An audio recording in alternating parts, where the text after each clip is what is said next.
रिश्ता केड़ा भी हुजन बचा एक आईनो ते शीशो ते शीशो अगर उन में डार अची वियो तो बाद में ओड़ा न थींदा ते जेरा पेरियों होया बेतरा तू हलंदी के हलाए अगलंडा तोखे तकलीफ मिले तू बराबरी न कर तू खामोश थी मजाक अलावा वो वक्त भी ईंदो जो उन्हनि मुनाफिकनि जे साम्हूं तुंहिंजो रौब हलंदो रौब यकीन कर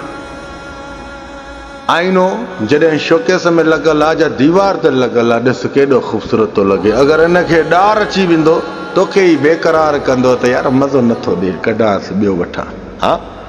पोइ उन ॾरियल शीशे खे तव्हां फिटी कंदा आहियो उछलींदा आहियो नओं ख़रीद करे वरी उन में हणंदा आहियो घर में हा न हिकिड़ो रिश्तो बि आईने जी मिसाल आहे अगरि जंहिं रिश्ते में तव्हांखे जेकॾहिं तकलीफ़ूं मिलणु लॻनि थियूं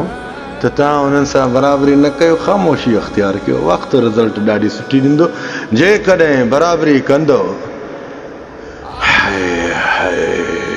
वरी उन शीशे जे ॾार खे तव्हां ठाहे न सघंदव भले केॾी बि तव्हां कोशिशि कयो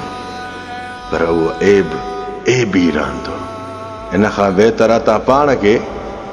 का ॾार न ॾियारायो ॾार सम्झो था न मन मयार कंहिंखां न ॾियारायो त भाउ फिलाणनि सां तूं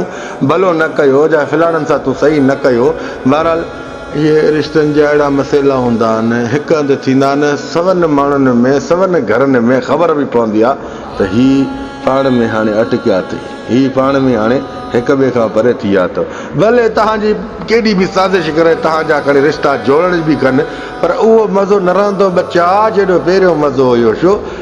ॾार वारे शीशे खे तूं वापसि घर में हणी सघंदे न हणी सघंदे चवंदे कढां त मज़ो नथो ॾे छा चवंदा माण्हू